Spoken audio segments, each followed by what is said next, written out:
हमने एफएलपी को डिटेल में डिस्कस किया था बेटा, ठीक है ना। आई होप सो कि आप में से किसी को कोई प्रॉब्लम नहीं होगी इसमें, ठीक है। आज हम अपने टॉपिक को डिस्कस करेंगे बेटा। अपने टॉपिक्स को हम आज डिस्कस करेंगे जिसमें जस्ट 1 मिनट बेटा, में हम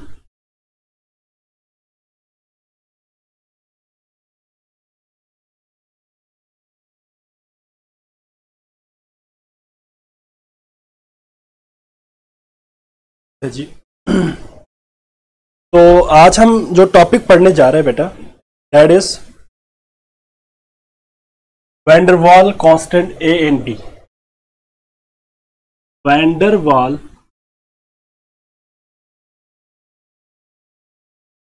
कांस्टेंट ए एंड बी। अगर आपको याद हो तो हमने लास्ट टाइम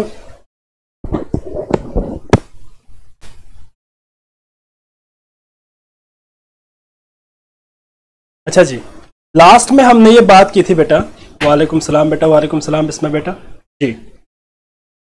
लास्ट टाइम हमने बात की थी बेटा van der Waals equation, van der वाल जस्ट 1 मिनट बेटा, van der Waals constant a and B. वालेकुम सलाम बेटा, वालेकुम सलाम बेटा। ये आप लोगों का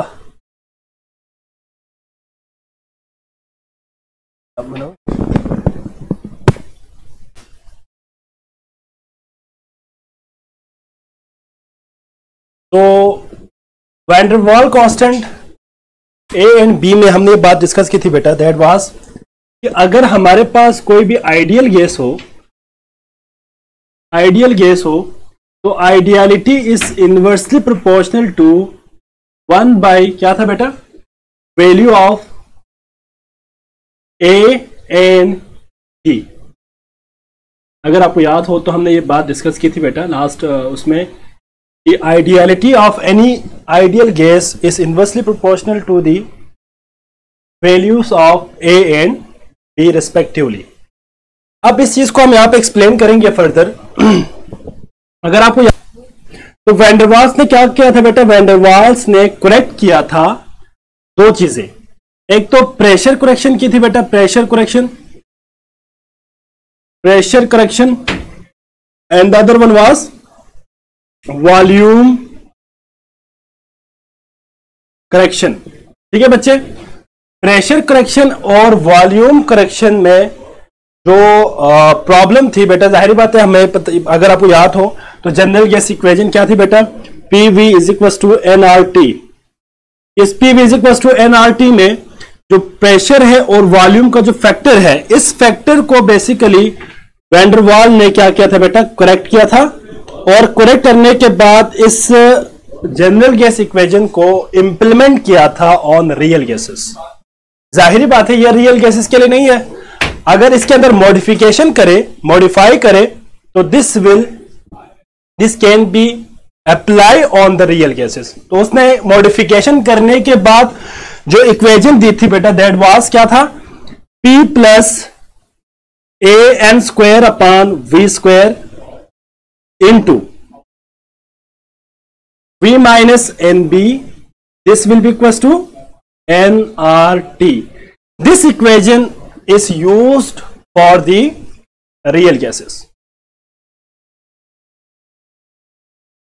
जी बच्चे, ठीक है। तो इस इक्वेशन को वैन डर वाल्स ने इंट्रोड्यूस किया था, और इंट्रोड्यूस करने के बाद उन्होंने ये चीज मेंशन कर दिया था कि अगर हमारे पास कोई आइडियल गैस हो, तो जो जनरल गैस इक्वेशन हम इस्तेमाल करते हैं आइडियल गैसेस के लिए, उस आइडियल गैस की इक्वेशन को हम रियल गैसेस के लिए भी इंप्लीमेंट कर सकते हैं by modifying the pressure and the volume factor.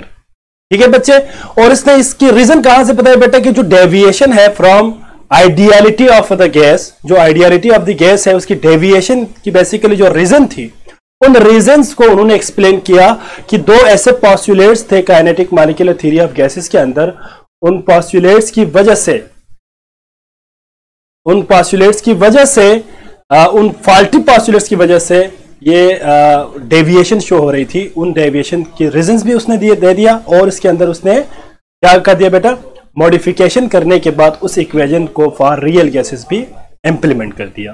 ठीक है बच्चे, तो this equation is used for the real gases. ये बात आपने याद रखनी है कि रियल गैसेस के लिए ये इक्वेशन होगी। अब हम जरा बात करते हैं इसमें, अगर इसी इक्वेशन की अगर हम बात करें तो इस इक्वेशन के अंदर ये जो दो चीजें हैं, एक है आपके पास ए, ये दो कांस्टेंट है, कांस्टेंट्स हमारे पास दो है, कांस्टेंट्स हमारे पास कितने बेटा यहां पे दो, एक कांस्टेंट है ए और एक कांस्टेंट है बी। अगर हम बात करते हैं कांस्टेंट ए की, ठीक है बच्चे, कांस्टेंट ए की अगर हम बात करें तो कांस्टेंट ए इसको कहते हैं बेटा, इसके कुछ नाम है, जरा आपने उसको याद रखनी है बेटा। इसको कहते हैं coefficient of attraction, coefficient of attraction, या इसको कहते हैं अट्रैक्शन पर यूनिट वॉल्यूम। इस ए को हम क्या कहेंगे बेटा, coefficient of attraction as well as attraction per unit volume. इसको हम क्या कहेंगे बेटा, जी बेटा, किसी बच्चे को कोई प्रॉब्लम है इसमें? अगर किसी को कोई प्रॉब्लम है तो आप बता सकते हैं बेटा। जी, तो A is known as coefficient of the attraction, या हम इसको कहेंगे अट्रैक्शन पर यूनिट वॉल्यूम। ठीक है बच्चे, अब इसके लिए जो इंपॉर्टेंट है एमसीक्यूज के हवाले से, पेपर के हवाले से जो इंपॉर्टेंट है दैट इज द यूनिट्स। अगर हम बात करते हैं यूनिट्स की, ठीक है बच्चे, अगर हम बात करते हैं यूनिट्स की, तो यूनिट्स हमारे पास क्या बनेंगे बेटा, जरा देखें। अगर हम इस ए के लिए यूनिट निकालें तो अगर आपको याद हो तो that was P bar will be equals to a n square upon v square, a n square upon v square. तो P is equals to a n square upon v square. अब अगर आप इसी इक्वेशन को rearrange करें तो क्या बनेगा बेटा, ए के लिए अगर हम निकालें तो A is equals to P bar, ठीक है, P bar into V square divided by N square. अब वैल्यूज पुट करें, पी को हम प्रेशर को हम एटीएम में रखेंगे तो हमारे पास क्या बनेगा बेटा, एटीएम। हाँ जी बच्चे, अगर मैं इसको यहां पे नीचे इधर ही लिख देता हूं, दैट इज, जरा देखें यहां पे प्रेशर को हम रखेंगे एटीएम में, एटीएम, ठीक है बच्चे, इनटू वॉल्यूम को हम किस में रखेंगे, डेसीमीटर क्यूब में। अब वॉल्यूम का स्क्वायर है तो डेसीमीटर क्यूब, उसका आप स्क्वायर ले ले तो क्या बनेगा बेटा, डेसीमीटर 6, और साथ में नीचे मोल है, डिनोमिनेटर में क्या आएगा, पर मोल स्क्वायर। तो this is the unit for, क्या है बेटा, यूनिट फॉर कांस्टेंट ए। ये एमसीक्यूज के हवाले से बहुत इंपॉर्टेंट है, इसको आपने अच्छी तरह याद रखनी है बेटा। अट्रैक्शन पर यूनिट वॉल्यूम से मुराद ये है कि आपके पास अगर आप प्रेशर करेक्शन की बात करें ना, तो प्रेशर करेक्शन में आपने देखा होगा कि प्रेशर इंक्रीज कर दे तो नंबर ऑफ मॉलिक्यूल एक दूसरे के करीब करीब आ जाएंगे। जब एक दूसरे के करीब करीब आ जाएंगे तो उनके दरमियान अट्रैक्शन शुरू हो जाएगी। मसलन आपके पास एक गैस मॉलिक्यूल है, मिसाल के तौर पर मैं इसको यहां पे समझाऊंगा। लेट सपोज आप जरा बोर्ड पे देखें सारे, फॉर एग्जाम्पल ये मेरे पास एक स्पेसिफिक वॉल्यूम है किसी भी वेसल की बेटा, तो यहां पे देखें फॉर एग्जांपल मेरे पास ये ए है और बी टाइप के मॉलिक्यूल है, ये सी टाइप के हैं, फॉर एग्जांपल डी टाइप के हैं, लेट सपोज मैं कह रहा हूं ई टाइप के हैं, फॉर एग्जांपल कह रहा हूं। अगर आप जरा देखें, अगर आप प्रेशर इंक्रीज कर दें तो प्रेशर इंक्रीज करने से क्या होगा बेटा, ये तमाम मॉलिक्यूल एक दूसरे के करीब करीब आ जाएंगे। जब एक दूसरे के करीब आ जाएंगे तो वो एक दूसरे के साथ अट्रैक्शन शुरू कर देंगे इस तरह। अब जाहिर बात है ये जो ए है सिर्फ बी को अट्रैक्ट नहीं करेगा बेटा, ये ए ई को भी अट्रैक्ट करेगा, इसको भी अट्रैक्ट करेगा, ऐसा ही है ना बेटा। मैं सिर्फ सपोज करूं इस ए की, तो अगर ए मॉलिक्यूल है तो ए सिर्फ बी को अट्रैक्ट नहीं कर रहा है, डी को भी कर रहा है, सी को भी कर रहा है, ई को भी कर रहा है। तो वो आपके पास अट्रैक्शन पर यूनिट वॉल्यूम से मुराद ये कि वो कितने मॉलिक्यूल्स को अट्रैक्ट कर रहा है बेसिकली, ठीक है बच्चे, कितने मॉलिक्यूल्स को अट्रैक्ट कर रहा है, और उस वॉल्यूम को हम बेसिकली क्या कहेंगे, अट्रैक्शन पर यूनिट वॉल्यूम, ठीक है बेटा। एक गैस के ऊपर बात करें, एक गैस का वॉल्यूम ये होगा ना बेटा, फॉर एग्जांपल ये वॉल्यूम है तो इसके साथ अट्रैक्शन, इसी को हम क्या कहेंगे, अट्रैक्शन पर यूनिट वॉल्यूम या कोएफिशिएंट ऑफ अट्रैक्शन। सिंपली आप इसको क्या कह सकते हैं, कोएफिशिएंट ऑफ द अट्रैक्शन। जो अट्रैक्शन हो रही है उसको हम क्या कहेंगे, कोएफिशिएंट ऑफ अट्रैक्शन। अब इसमें आपको पता है ना कि इसके अंदर दो किस्म की फोर्सेस लग रही होती है, एक वो फोर्स जो आपके पास आइडियल है, ठीक है, एक वो फोर्स जो रिड्यूस हो रहा है, ड्यू टू द अट्रैक्शन। दो किस्म की फोर्सेस थी ना बेटा, तो जब आप प्रेशर बढ़ाएंगे तो उनके दरमियान अट्रैक्शन बढ़ जाएगी। ठीक है बच्चे, इसलिए अब आप जरा देखिए, इसकी इंपॉर्टेंट एमसीक्यू से बेटा मैं यहां पे इसको स्टेरिक भी लगा देता हूं, इसको आपने अच्छी तरह याद रखनी है। जी बच्चे, अगर आपसे पेपर में पूछे what is the SI unit of A, अगर हम ए के लिए एसआई यूनिट देखें तो एसआई यूनिट कैसे क्या होगा बेटा? एसआई यूनिट के लिए याद रखिएगा, एसआई यूनिट कैसे लिखेंगे बच्चे? जरा देखिए, जरा मैं सिंपल इसी फॉर्मूले से ही लिखूंगा। अब आप जरा देखिए, प्रेशर के लिए हम एसआई यूनिट इस्तेमाल करते हैं न्यूटन पर मीटर स्क्वायर। क्या होगा बेटा? न्यूटन पर मीटर स्क्वायर इनटू वॉल्यूम के लिए हम डेसीमीटर 6, डेसीमीटर क्या है बेटा? 6 है ना, वॉल्यूम वी स्क्वायर, और डिवाइडेड बाय क्या है हमारे पास? मोल है तो मोल स्क्वायर। अगर आप जरा देखें तो मीटर पर यहां पे -2 है, यहां पे 6 है, तो फाइनल क्या आएगा? फाइनल बनेगा न्यूटन मीटर 4 पर mole square. This is the SI unit of van der Waals constant ए। ठीक है बच्चे, तो आपने इस पॉइंट को भी अच्छी तरह याद रखनी है। ठीक है बेटा, क्लियर हो गया सबको यहां तक? जी बच्चे, हाँ जी, कोई प्रॉब्लम है बेटा किसी को यहां तक? किसी को प्रॉब्लम है तो आप पूछ सकते हैं। नेक्स्ट आपके पास कांस्टेंट है, that is the constant is known as क्या है बच्चे? Number 2 is b. इस बी को हम क्या क्या नाम दे सकते हैं बेटा?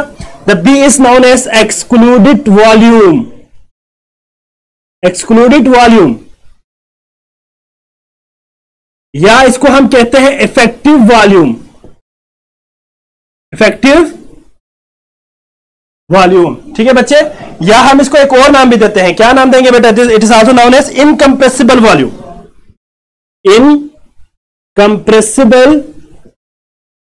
वॉल्यूम। ठीक है बच्चे, तो याद रखिएगा हम इस ए के लिए भी डिफरेंट नाम दे, बी के लिए भी डिफरेंट नाम दे सकते हैं बेटा। एक्सक्लूडेड वॉल्यूम भी कहते हैं इसको, इफेक्टिव वॉल्यूम भी कहते हैं, इनकंप्रेसिबल वॉल्यूम भी कहते हैं। ठीक है बेटा, अब हमारे पास बेटा मैंने ये कहा SI unit of a can be written, देखिए जरा आप इस फॉर्मूले से निकालेंगे ना बेटा, अगर आपको याद हो तो आपने जब वैन डर वाल्स इक्वेशन को, ऊपर वाले में यूनिट है सीजीएस यूनिट, जो नॉर्मल यूनिट इस्तेमाल होता है वो सीजीएस है, सीजीएस यूनिट, और जो नीचे हमने मार्क किया दैट इज एसआई यूनिट। ठीक है, एसआई यूनिट, हाँ जी, ऐसा वो एटीएम वाला आपके पास सीजीएस है, सीजीएस। ठीक है बेटा, सीजीएस यूनिट है ये भी, जिस तरह सिस्टम इंटरनेशनल है इस तरह भी आपके पास ये सीजीएस एक सिस्टम है यूनिट देने का, तो हम सीजीएस कहते हैं। ठीक है, बहरहाल अब आपने क्या किया बेटा? प्रेशर देखिए इस फॉर्मूले से हमने निकाले, pressure will be equal to a n square upon v square. इसी फॉर्मूले को रीअरेंज करें, ए के लिए हमने यूनिट निकालना है ना बेटा, तो A is equal to P bar V square upon N square. तो प्रेशर को हमने एटीएम में रखा, वॉल्यूम को हमने डेसीमीटर क्यूब में रखा, तो यहाँ पे वॉल्यूम का स्क्वायर है, तो वॉल्यूम का स्क्वायर क्या होगा? डेसीमीटर 6 इंटू मोल पर मोल स्क्वायर। ठीक है, आपके पास ये आ गया। अगर आप इसको ऐसा यूनिट में लेके जाए तो ऐसा यूनिट में क्या होगा? ऐसा यूनिट में प्रेशर को हम किस में रखते हैं? न्यूटन पर मीटर स्क्वायर में रखेंगे बेटा, तो न्यूटन पर मीटर स्क्वायर और डेसीमीटर 6 है। अब यहां पे मीटर 6 है, +6 -2 क्या आंसर आएगा? +4 आएगा, तो न्यूटन मीटर 4 पर mole square. This is the, जी बच्चे क्लियर हो गया सबको? हाँ जी, यह क्लियर है बेटा? यहां पे यहां तक किसी बच्चे को कोई प्रॉब्लम बेटा नहीं है बच्चे? ठीक है, अब इसका जो है बी के लिए अगर मैं यूनिट निकालूं तो बी के लिए मैं यूनिट ऊपर लिखता हूं बेटा, यूनिट फॉर बी। इसके लिए अगर हम बात करते हैं बी के लिए, तो बी के लिए हमारे पास फॉर्मूला क्या था बेटा? बी के लिए फॉर्मूला है that is V is equal to n b, this is the formula. ठीक है बच्चे, अब यहां से मुझे B चाहिए, तो B इज इक्वल टू क्या होगा बेटा? B is equal to V by n. ठीक है, वॉल्यूम को हम किस में रखेंगे? डेसीमीटर क्यूब में रखेंगे, और नंबर ऑफ मोल्स को हम मोल्स में ही रखेंगे ऑब्वियसली, तो यहां पे आपके पास क्या यूनिट आएगा? डेसीमीटर क्यूब पर मोल। डेसीमीटर क्यूब पर mole is the CGS unit of the क्या है बेटा? Effective volume. और अगर हम बात करते हैं, लेट्स सपोज अगर हम बात करें एसआई यूनिट की, तो एसआई यूनिट क्या होगा बेटा इसके लिए? एसआई यूनिट विल बी, हाँ जी बच्चे इसी को चेंज कर दें, डेसीमीटर को हम ऑब्वियसली किस में लिखेंगे? डेसीमीटर वॉल्यूम का वॉल्यूम का बेटा मुझे जरा बताए, what is the SI unit of volume? तो आपको पता होना चाहिए कि SI unit of the volume is meter cube. So हम किस में लिखेंगे? मीटर क्यूब पर मोल। बेटा ये एमसीक्यूज पॉइंट ऑफ व्यू से बहुत इंपॉर्टेंट है, आपने इसको अच्छी तरह याद रखनी है। ठीक है बेटा, एसआई यूनिट भी पूछ सकते हैं आपसे, या सिंपल यूनिट भी पूछ सकते हैं, सीजीएस यूनिट भी आपसे एग्जाम में पूछ सकते हैं। सो आपने इन दोनों को अच्छी तरह से याद रखना है बेटा। अगर आपसे एसआई यूनिट पूछे या आपसे सीजीएस सिस्टम में पूछे, you are able to answer that sort of question. ठीक है बच्चे, तो ये बात थी बेटा अबाउट किसके हवाले से बात थी बेटा? ये कांस्टेंट ए बी और ए के हवाले से। अब यहां पे एक पॉइंट मैं आपसे यहां पे डिस्कस करके जाऊंगा। अगर हम बात करते हैं इफेक्टिव वॉल्यूम की, तो बी इज इक्वल टू, अगर हम बात करते हैं molar volume of a particular gas, एक गैस का अगर हम वॉल्यूम देखें तो बी कभी भी मोलर वॉल्यूम के बराबर नहीं होगा, बल्कि बी किसके बराबर होगा? 4Vm के बराबर होगा। मतलब 4 मॉलिक्यूल्स को हमने यहां पे कंबाइन करके इफेक्टिव वॉल्यूम के बराबर करना है। ये बेसिकली एक डेरिवेशन है, ठीक है, जो कि आपके स्कोप में नहीं है, आपके सिलेबस में नहीं है, और यहां पे डेरिवेशन करने की जरूरत भी नहीं है। एक छोटी सी डेरिवेशन है, उसके अंदर आपने बेसिकली उस सिलेंडर का एरिया भी लेना होता है, और जो वॉल्यूम ऑक्युपाई कर रहे हैं गैसेस मॉलिक्यूल, उसको भी आपने क्या करना है? उस वॉल्यूम को भी हमने क्या करना है बेटा? उस वॉल्यूम को भी हमने कंसिडर करना है, और इन सबको आप जब आप सॉल्व करेंगे, डिराइव करेंगे, तो आपका जो आंसर आएगा दैट वुड बी 4Vm। ठीक है बेटा, B is equal to 4Vm। तो ये आपने याद रखनी है। बस ये आपसे दो चीजें आपसे पूछ सकते हैं बेटा, या तो आपसे एसआई यूनिट में आपसे पूछ सकते हैं कि what is the SI unit of the excluded volume, B, या आपसे पूछ सकते हैं what is the SI unit of the coefficient of the attraction A. ठीक है बच्चे, एमकेएस का सिस्टम यहाँ पे नहीं जरूरत नहीं है बेटा यहाँ पे बताने की, उसमें यहाँ पे आप जो है उसको यहाँ पे डिस्कस करने की कोई जरूरत नहीं है। आपने सिर्फ एसआई यूनिट को आपने याद रखना है और सीजीएस सिस्टम को आपने याद रखनी है, बस। ठीक है, इसके बाद नेक्स्ट है आपके पास बेटा, that is plasma. Last topic of this chapter is plasma. जी बच्चे, अगर किसी को इसमें कोई प्रॉब्लम है तो आप बता सकते हैं बेटा। जी बच्चे, किसी को कोई क्वेश्चन है इसमें? हाँ जी, अगर किसी का कोई सवाल है तो आप इसमें पूछ सकते हैं बेटा। अब आप जरा देखिए, जो मैंने लास्ट टाइम बात की थी बेटा, आपको बताया था कि अगर आइडियलिटी के साथ रिलेशन देखें तो इनवर्सली प्रोपोर्शनल है। मतलब ए इंक्रीज हो जाए, फॉर एग्जांपल ए इंक्रीज हो जाए, A is the coefficient of the attraction. अगर coefficient of the attraction increase हो जाए तो गैस की आइडियलिटी डिक्रीज हो जाएगी। ठीक है बच्चे, इसी तरह एक्सक्लूडेड वॉल्यूम की वैल्यू फॉर एग्जांपल बढ़ा दे, इंक्रीज कर दे, तो आइडियलिटी भी क्या हो जाएंगे? कम हो जाएंगे। इसीलिए it must be the value of a and b small. ठीक है बेटा, स्मॉल होना चाहिए इन ऑर्डर टू फॉर्म, या in order to show the behaviour of gas as an ideal. अगर गैस को हमने अगर आइडियल बिहेव करवाना है बेटा, तो ए और बी की वैल्यू कम होनी चाहिए। तो यहां से ये बात भी हम प्रूफ कर सकते हैं। ठीक है बच्चे, नेक्स्ट इज द प्लाज्मा। एक छोटा सा टॉपिक है बेटा, एमसीक्यूज पॉइंट ऑफ व्यू से हमने इसको स्लाइड शॉर्टली देखना है। प्लाज्मा, अगर आपको याद हो तो प्लाज्मा, इसको हम fourth state of the matter भी कहते हैं। ठीक है बच्चे, एडवांसमेंट अभी इस पे जारी है, इतनी ज्यादा डिटेल यहां पे आपके सिलेबस में नहीं है। याद रखिएगा बेटा, अगर आप सॉलिड को हीट कर दें, अगर आप सॉलिड को हीट करें तो ऑब्वियसली कन्वर्ट हो जाएंगे बेटा किसमें? लिक्विड में। अगर आप लिक्विड को मजीद हीट करें तो ये कन्वर्ट हो जाएगा गैस में बेटा, और अगर आप गैस को मजीद हीट करें they will convert into plasma. ये किस में कन्वर्ट हो जाएगा बेटा? प्लाज्मा में। याद रखिएगा, सॉलिड को अगर आप हीट करते हैं लिक्विड में जाएंगे, लिक्विड को अगर आप हीट करेंगे गैस में जाएंगे, और जो प्लाज्मा फॉर्मेशन के लिए हीट रिक्वायर्ड है बेटा, दैट इज आपको इतना हाई टेम्परेचर चाहिए। मैं यहां पे 2-3 डेल्टा लगा देता हूं ताकि आपको ये आइडिया हो जाए कि प्लाज्मा फॉर्मेशन के लिए हाई एनर्जी रिक्वायर्ड होती है। ठीक है बच्चे, तो यहां पे आपने बात याद रखें कि प्लाज्मा फॉर्मेशन जो है after the gas state plasma आ जाती है। ठीक है बेटा, अब इसमें डेफिनेशन के अकॉर्डिंग अगर हम देखें तो कुछ पॉइंट्स को हमने यहां पे डिस्कस करना है बेटा। दैट इज, अगर हम प्लाज्मा को देखें तो प्लाज्मा ओवरऑल न्यूट्रल है। ओवरऑल क्या है बेटा? न्यूट्रल स्पीशी है।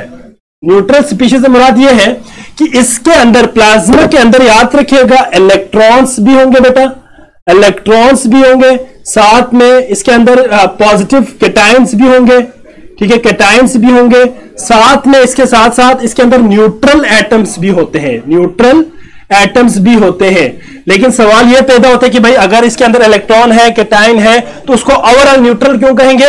ओवरऑल न्यूट्रल कहने के जो मेन रीजन है वो ये है कि नंबर ऑफ इलेक्ट्रॉन की बात करेंगे, डेफिनेट आर्टिकल्स है वो करेंगे। फिर हम लोग माइक आवाज नहीं आ रही। कलेक्शन ऑफ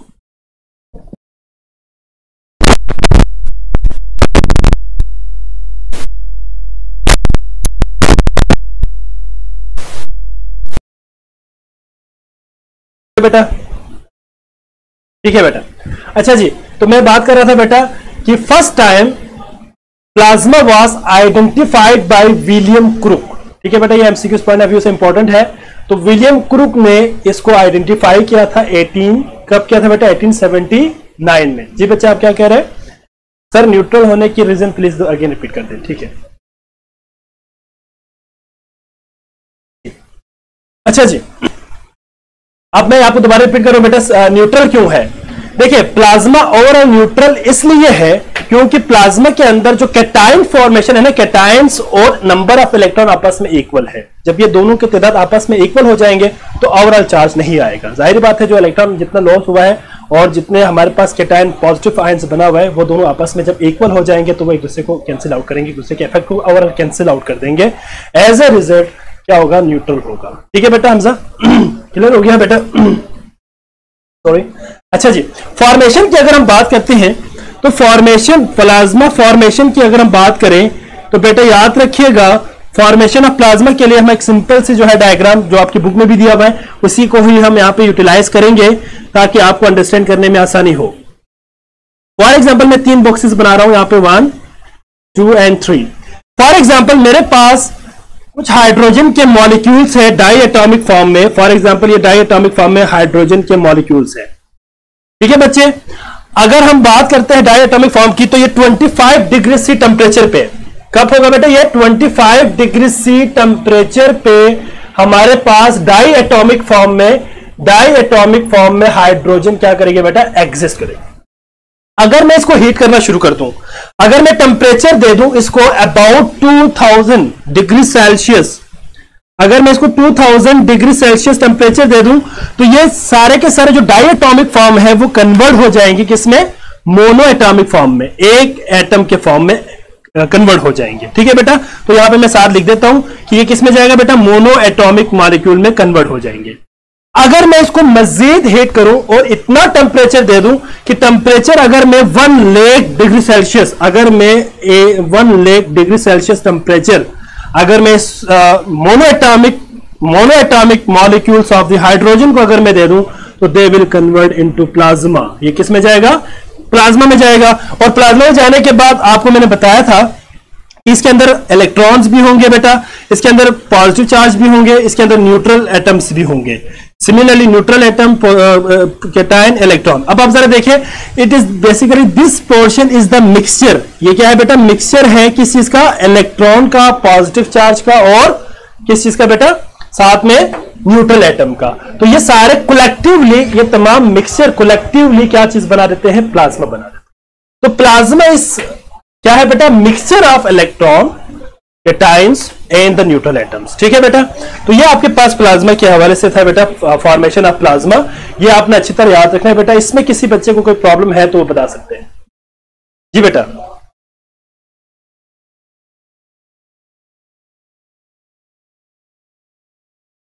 जी बच्चे, इसमें किसी को कोई प्रॉब्लम है?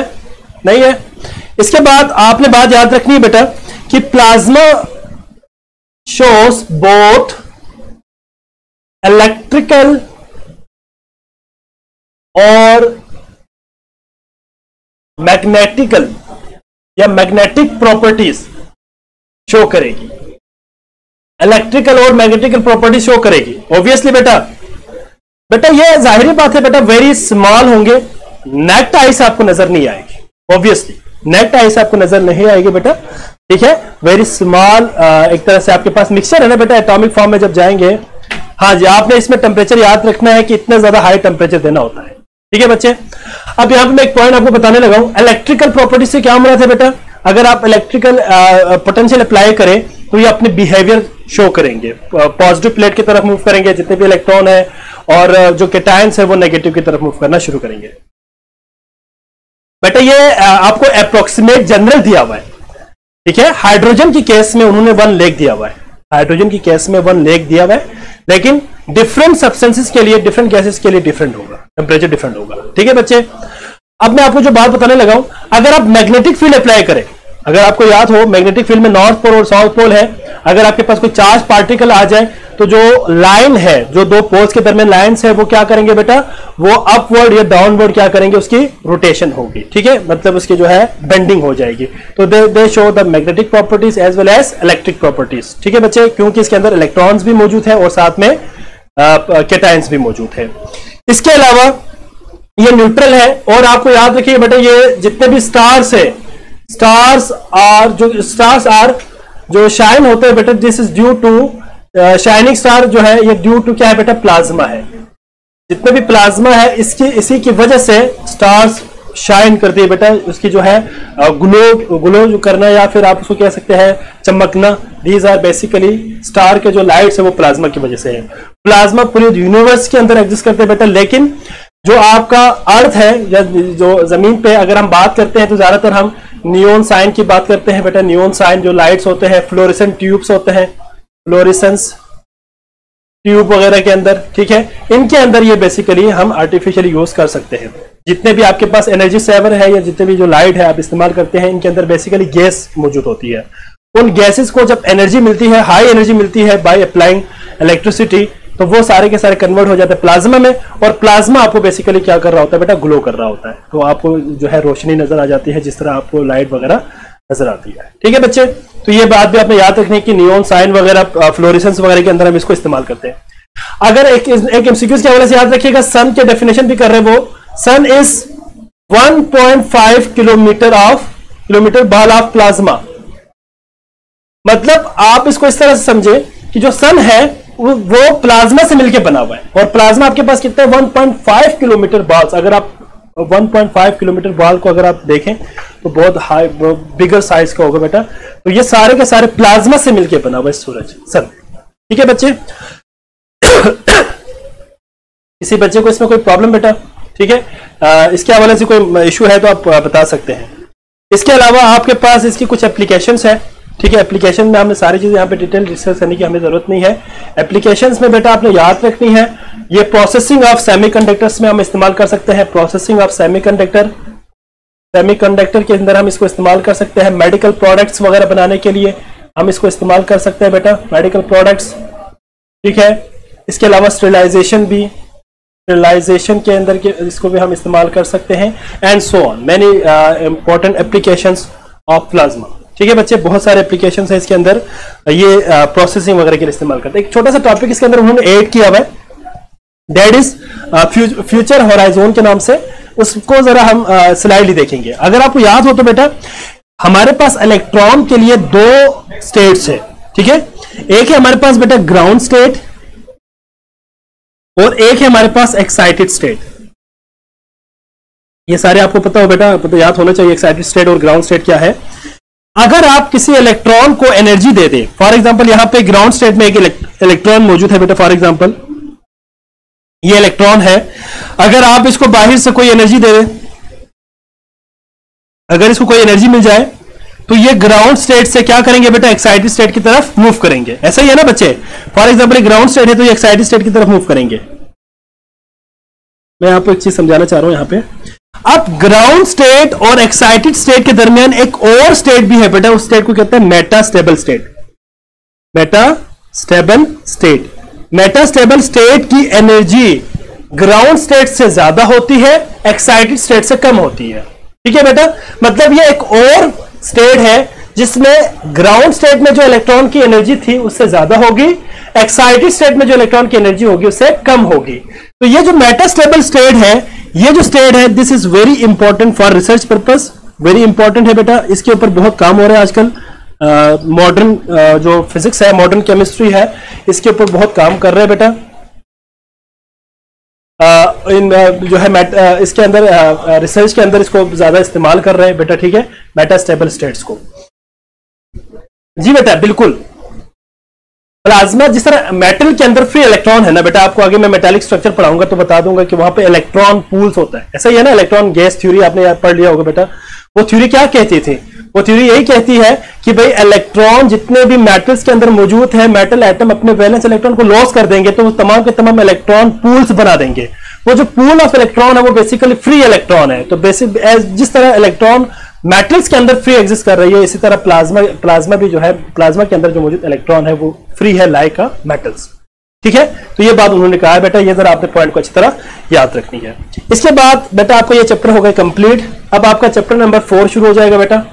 चैप्टर नंबर 4 है that is liquid and solid.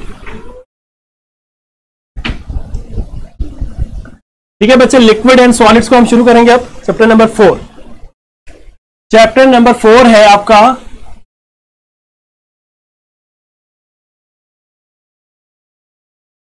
Liquids and solids.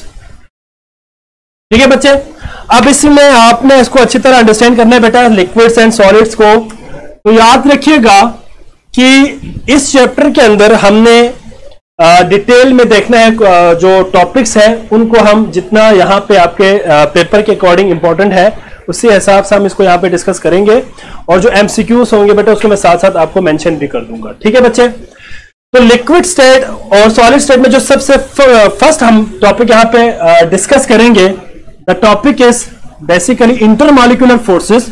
तो याद रखिएगा बेटा, फोर्सेस जो है वो हमारे पास दो किस्म के फोर्सेस होती है। There are two types of forces, दो किस्म के फोर्सेस है हमारे पास। एक फोर्स को हम कहेंगे, one of them is intermolecular forces, intermolecular forces, और इसको हम आईएमएफ से लिखते हैं बेटा, इंटरमॉलिक्यूलर फोर्सेस दोनों को आईएमएफ से हम यहां पे रिप्रेजेंट करेंगे ज्यादातर इसको। और एक हमारे पास क्या है बच्चे, that is known as intramolecular forces. Number 2 is the intramolecular forces. ठीक है बच्चे, एक है इंटरमॉलिक्यूलर फोर्सेस और एक है इंट्रामॉलिक्यूलर फोर्सेस। जो इंटरमॉलिक्यूलर फोर्सेस है और इंट्रामॉलिक्यूलर फोर्सेस है, इनको हम देखेंगे वन बाय वन। जो इंटरमॉलिक्यूलर फोर्सेस है, याद रखिएगा, intermolecular forces are exist between the molecule, between the molecule. किसी भी मॉलिक्यूल के दरमियान अगर कोई फोर्स एग्जिस्ट करे तो उसको हम क्या कहेंगे, इंटरमॉलिक्यूलर फोर्सेस।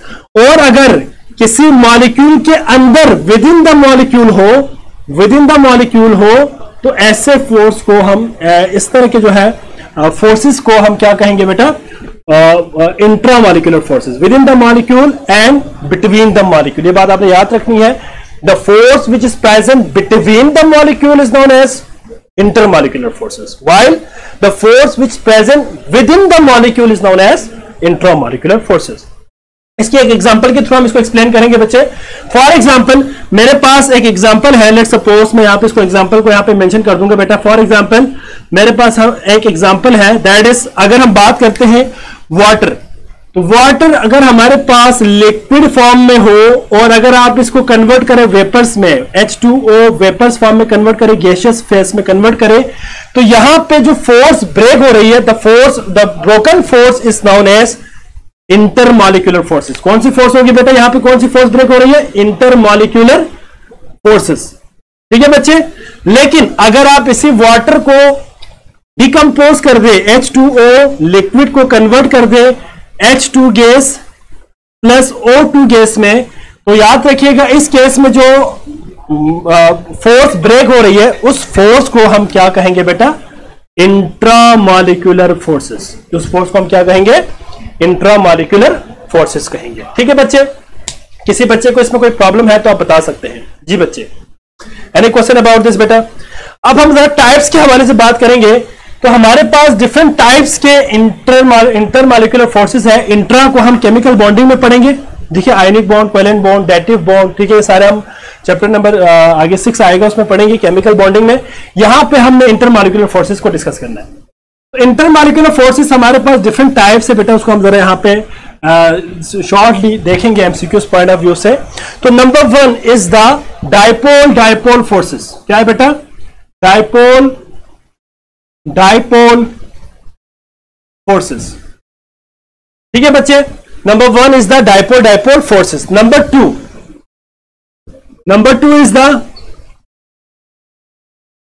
क्या है बेटा? कौन सी फोर्स होंगे बेटा? Ion dipole forces. Ion dipole forces. ठीक है बच्चे, इसके बाद third one is the Debye forces. क्या है बच्चे? Debye forces.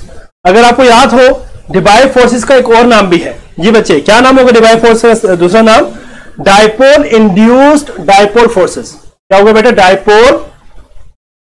Dipole induced dipole forces. ठीक है बच्चे, dipole forces, this are known as Debye forces. इसके अलावा फोर्थ वन क्या है बेटा?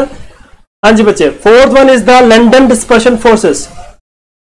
ठीक है बेटा, लंदन डिस्पर्शन फोर्सेस। इसको हम क्या कहेंगे बेटा? Instantaneous dipole induced dipole forces. Instantaneous dipole induced dipole forces is known as London dispersion forces. और लास्ट वन है हमारे पास hydrogen bonding. Number 5 is hydrogen bonding. ठीक है बच्चे, तो ये डिफरेंट टाइप्स के हमारे पास इंटरमॉलिक्यूलर फोर्सेस है। हमने इसको जाहिर बात है डिटेल में जिस तरह रेगुलर क्लास होती है उसमें उस तरह हमें नहीं पढ़ना, इसको हमने just MCQs point of view से तैयार करना है। ठीक है बच्चे, तो डाइपोल फोर्सेस याद रखिएगा, the force which are exist between two polar molecule. ठीक है बेटा, आपके पास जितने भी पोलर मॉलिक्यूल है, पोलर मॉलिक्यूल्स के अंदर क्या होगा बेटा? पोलर मॉलिक्यूल्स के अंदर डाइपोल फोर्सेस होती है। ठीक है, आयन डाइपोल किसके दरमियान है बेटा? आयन डाइपोल एक आयन का, किसी भी आयन का पोलर मॉलिक्यूल के साथ अगर कोई फोर्स ऑफ अट्रैक्शन हो तो उसको हम क्या कहेंगे बेटा? Ion dipole forces. Dipole induced dipole forces किसके दरमियान होगा बेटा? एक पोलर मॉलिक्यूल का नॉन पोलर मॉलिक्यूल के दरमियान जो फोर्स होगी बेटा, दैट इज डिबाई फोर्स या dipole induced dipole forces. London dispersion forces याद रखिएगा, these are exist between non polar and non polar molecules. ठीक है बच्चे, एक बात याद रखिएगा, लंदन डिस्पर्शन फोर्सेस या instantaneous dipole induced dipole forces exist in all type of molecule but more prominently in non-polar molecules। ठीक है बच्चे, तो याद रखिएगा नॉन पोलर मॉलिक्यूल में ज्यादा dominantly London dispersion forces exist करती है, लेकिन बाकी तमाम मॉलिक्यूल्स के अंदर भी लंदन डिस्पर्शन फोर्सेस एग्जिस्ट कर सकती है। ठीक है बच्चे, तो ये बात आपने याद रखनी है। और हाइड्रोजन बॉन्डिंग किसके दरमियान होगा बेटा? आपको ये याद होना चाहिए कि hydrogen bonding exist between partially positive hydrogen ion with किसके साथ होगा बेटा? High electronegative atom like nitrogen, oxygen और फ्लोरीन। तो इन तीनों के दरमियान जो फोर्स एग्जिस्ट करती है उसको हम क्या कहते हैं बेटा? Hydrogen bonding. तो these are basically MCQs point of view से इंपॉर्टेंट है, तो आपने इसको याद रखनी है। ठीक है बच्चे, तो इसमें हमारे पास हाइड्रोजन बॉन्डिंग की हमने बात की, और इसके अंदर हमने किसकी बात की बेटा? लंदन डिस्पर्शन फोर्सेस के हवाले से हमने बात की, डिबाई फोर्सेस के हवाले से हमने बात की, और ion dipole and dipole forces. यहां तक किसी बच्चे को कोई प्रॉब्लम है तो आप बता सकते हैं जी बच्चे, कोई प्रॉब्लम है किसी को?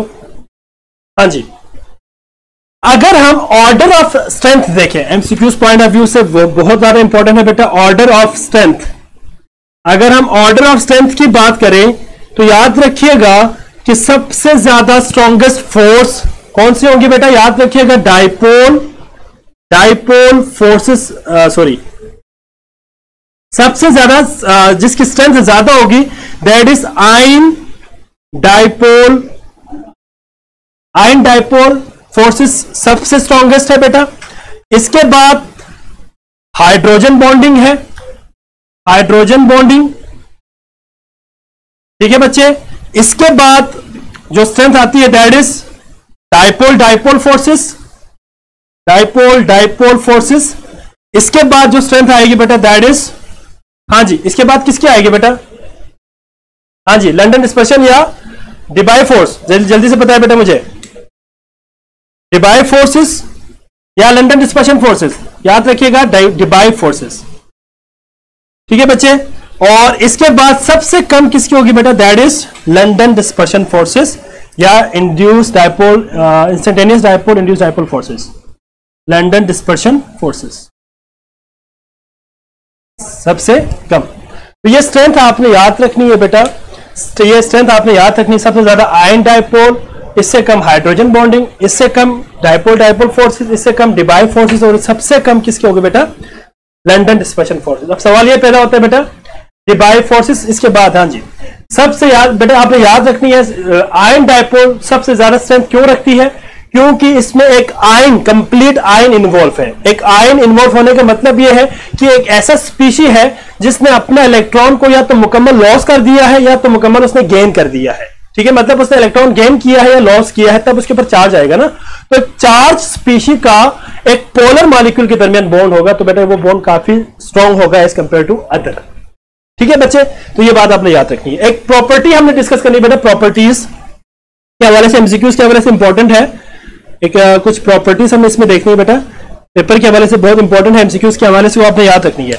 कौन कौन सी प्रॉपर्टीज हम देखेंगे? एक हम देखेंगे आईएमएफ, इंटरमॉलिक्यूलर फोर्सेस। ठीक है बच्चे, इसका रिलेशन देखेंगे बॉइलिंग पॉइंट के साथ, इसका रिलेशन देखेंगे हम वेपर प्रेशर के साथ, इसका रिलेशन देखेंगे हम वोलेटिलिटी के साथ, वोलेटिलिटी या वोलेटाइल। ठीक है बच्चे, याद रखिएगा अगर इंटरमॉलिक्यूलर फोर्सेस ज्यादा हो, इस एरो का मतलब हाई, इंटरमॉलिक्यूलर फोर्सेस ज्यादा हो तो बॉइलिंग पॉइंट भी क्या होगा बेटा? ज्यादा हो जाएगा। ठीक है, अगर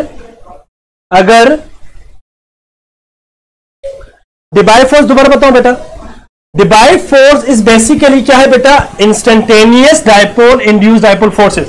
ये बेसिकली जब हमारे पास दो ऐसे मॉलिक्यूल्स होंगे जिसमें फॉर एग्जांपल एक पोलर है और एक नॉन पोलर है, जो पोलर मॉलिक्यूल है उसके एक साइड पे पॉजिटिव चार्ज है और एक साइड पे नेगेटिव चार्ज है। इस तरह देखिए, फॉर एग्जांपल मैं इसको जरा यहां पे ड्रा करता हूं, यहां देखिए जरा, फॉर एग्जांपल ये मेरे पास एक पोलर मॉलिक्यूल है, इसके एक साइड पे पॉजिटिव चार्ज है और एक साइड पे नेगेटिव चार्ज है। पोलर हो गया ना बेटा, ये दो पोल्स आ गया। एक मॉलिक्यूल मेरे पास क्या है? वो नॉन पोलर है। ठीक है, जिसमें तमाम के तमाम साइड पे इलेक्ट्रॉन की डेंसिटी इक्वली डिस्ट्रीब्यूटेड है। अब होगा क्या, जब ये polar molecule non polar molecule के करीब जाएंगे तो वो जो पोलर मॉलिक्यूल का पॉजिटिव एंड जो है वो क्या करेंगे? उस नॉन पोलर मॉलिक्यूल की इलेक्ट्रॉनिक डेंसिटी को अपनी तरफ अट्रैक्ट करेंगे। जब इलेक्ट्रॉन डेंसिटी अपनी तरफ अट्रैक्ट करेंगे तो इलेक्ट्रॉन की जो डेंसिटी है उसकी डिस्ट्रीब्यूशन डिस्टर्ब हो गई। जब डिस्ट्रीब्यूशन डिस्टर्ब हो जाए तो एक साइड पे इलेक्ट्रॉन की डेंसिटी बढ़ जाएगी, एक साइड पे इलेक्ट्रॉन की डेंसिटी कम हो जाएगी। जहां पे इलेक्ट्रॉन की डेंसिटी इंक्रीज हो जाए वहां पे नेगेटिव चार्ज आएगा, जहां पे इलेक्ट्रॉन की डेंसिटी ज्यादा हो, जहां पे इलेक्ट्रॉन की डेंसिटी ज्यादा हो वहां पे नेगेटिव चार्ज आएगा, जहां पे इलेक्ट्रॉन की डेंसिटी कम होगी वहां पे पॉजिटिव चार्ज आएगा।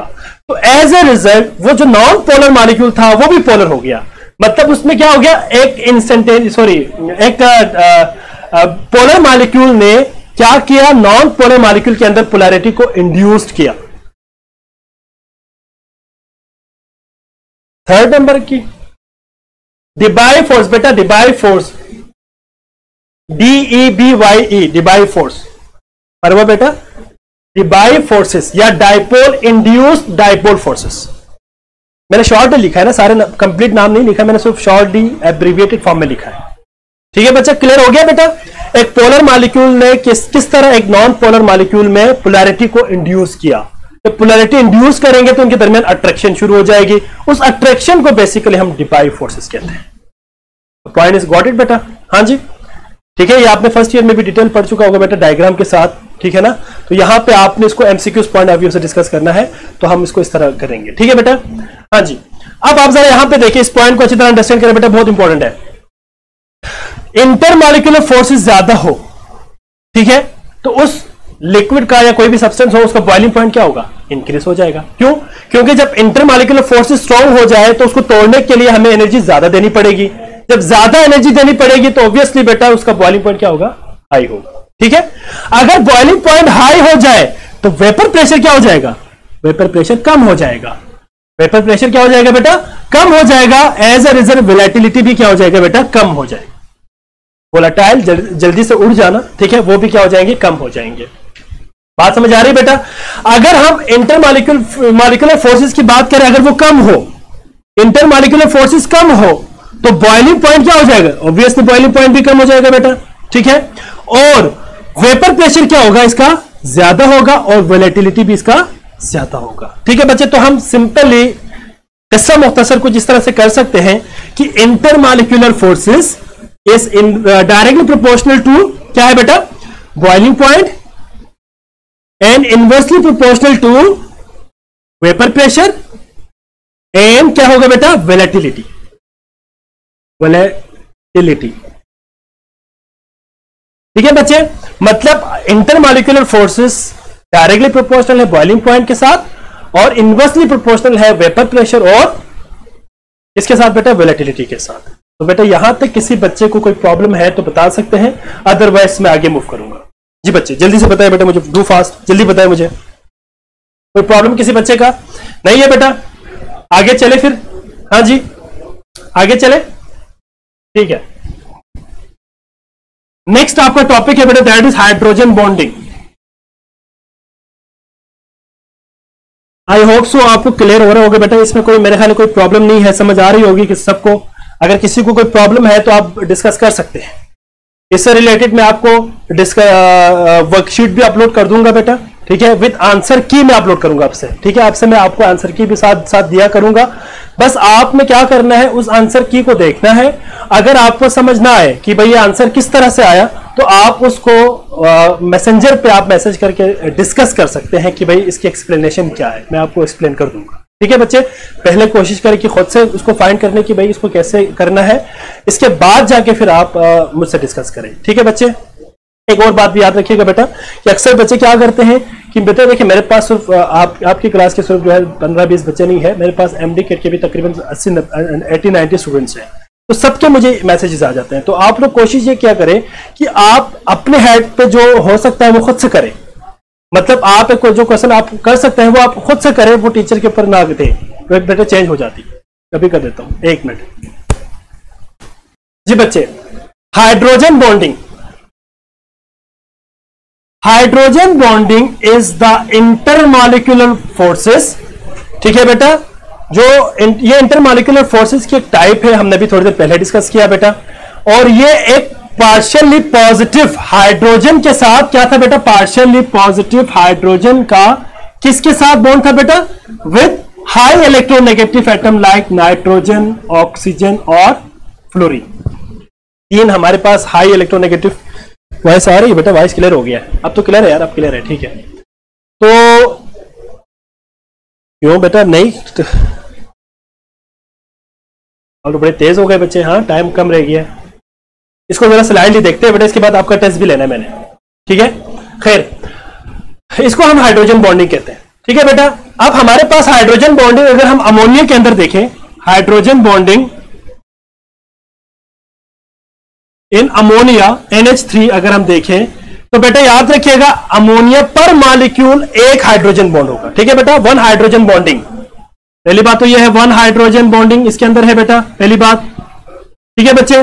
और यहां पे अगर हम हाइड्रोजन बॉन्डिंग को डिस्कस करें तो अमोनिया NH3, मैं इसको स्ट्रक्चर भी बनाऊंगा, नाइट्रोजन, हाइड्रोजन, हाइड्रोजन और हाइड्रोजन, ठीक है बच्चे। और अगला मॉलिक्यूल हमारे पास क्या होगा बेटा, नाइट्रोजन, हाइड्रोजन, हाइड्रोजन के साथ और हाइड्रोजन के साथ इस तरह बॉन्डिंग, ठीक है बच्चे। अब आप जरा देखिए इस नाइट्रोजन का इस हाइड्रोजन के दरमियान जो फोर्स है बेटा, that force is known as hydrogen bonding. क्या है बेटा, हाइड्रोजन बॉन्डिंग, ठीक है बच्चे, क्लियर हो गया पॉइंट। अगर हम बात करते हैं hydrogen bonding in HF, bonding in HF hydrofluoric acid, तो याद रखिएगा बेटा हाइड्रोजन फ्लोराइड या हाइड्रोफ्लोरिक एसिड के अंदर जो हाइड्रोजन बॉन्ड है, याद रखिएगा एक हाइड्रोजन बॉन्ड होगा बेटा, वन हाइड्रोजन बॉन्डिंग।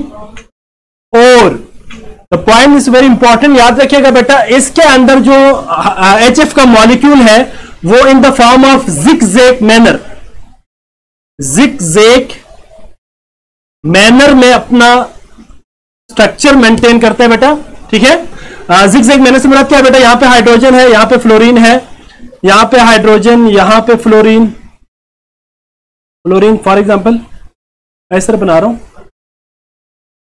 ठीक है, और भी आगे जाएगा। तो ये आपस में क्या करेंगे बेटा, इस तरह हाइड्रोजन बॉन्डिंग शो करेंगे इस तरह, ठीक है बेटा। तो जिगजैग मैनर क्यों है बेटा, जिगजैग मैनर इसलिए है क्योंकि hydrogen bonding very high electronegative fluorine के साथ है, तो बेसिकली एक जिगजैग मैनर में बहुत कंप्लेक्स सा एक मॉलिक्यूल बना देगा, ठीक है बच्चे।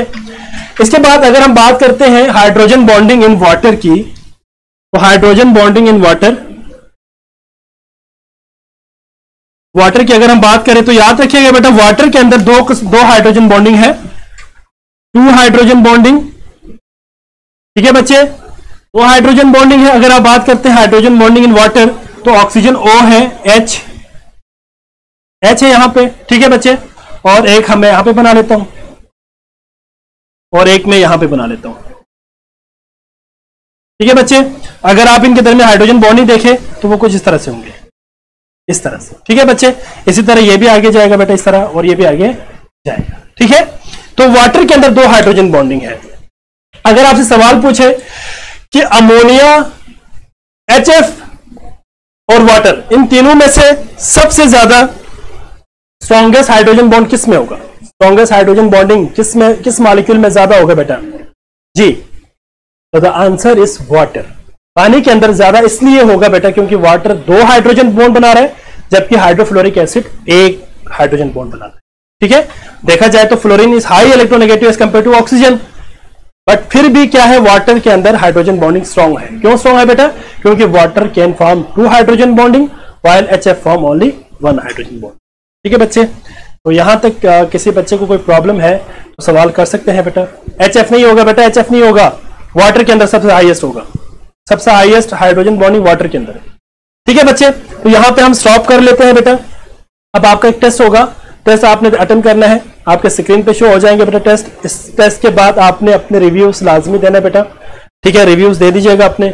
और इसके बाद हम कल यहाँ से आगे हम एप्लीकेशंस वगैरह डिस्कस करेंगे, इवापोरेशन को डिस्कस करेंगे, इसके बाद हम कुछ और टॉपिक्स है वो डिस्कस करेंगे, ठीक है बच्चे। तो आपके स्क्रीन पे अभी टेस्ट शो हो रहा है, आप टेस्ट अटेंड करें, ठीक है बेटा। 3 MCQs है, यू हैव ओनली 3 मिनट्स, ठीक है, 3 मिनट्स आपके पास है, 2 मिनट्स है, सॉरी 2 मिनट्स आपके पास है, और 3 MCQs है। MCQs नंबर 1 देखो, अभी हमने डिस्कस भी किया था, the strongest intermolecular forces is, सबसे ज्यादा स्ट्रॉन्गेस्ट इंटरमॉलिक्यूलर फोर्सेस किस में है बेटा, अभी हमने डिस्कस किया, इसी लेक्चर से रिलेटेड है। Second one is for ideal gas the value of A and B must be, मैंने बात की थी आपको, ये क्या होगी बेटा। इसके बाद third one is the plasma was first time identified by, ये भी तो हमने बात की बेटा। तो आई होप सो कि इनमें आपको कोई प्रॉब्लम नहीं होना चाहिए, ठीक है बच्चे। आपके पास अभी 1 मिनट और 20 सेकेंड्स है, जल्दी से इसको जरा सॉल्व करें। वेरी गुड बच्चे, अमानत 3/3, वेरी गुड, वजाहत 3/3, फजर 3/3, वेरी गुड बेटा, परवा 3/3, वेरी गुड बेटा। आप लोगों का चले ठीक है, काफी बेटर है, ठीक है बच्चे। तो आज हम यहाँ पे लेक्चर को वाइड अप कर देते हैं बेटा। कल हम जो लेक्चर स्टार्ट करेंगे वो यहाँ से आगे हम कंटिन्यू करेंगे चैप्टर 4 के, ठीक है। तो आप लोग अपने रिव्यूज लाजमी दे दीजिएगा ताकि मुझे आइडिया हो कि आपको समझ आ रही है या नहीं आ रही समझ बेटा, ये क्लियर हो जाएंगे, ठीक है। तो रिव्यूज लाजमी दे दीजिएगा, और कल मुलाकात होगी बेटा। अपना बहुत ख्याल रखिएगा, अल्लाह हाफिज़।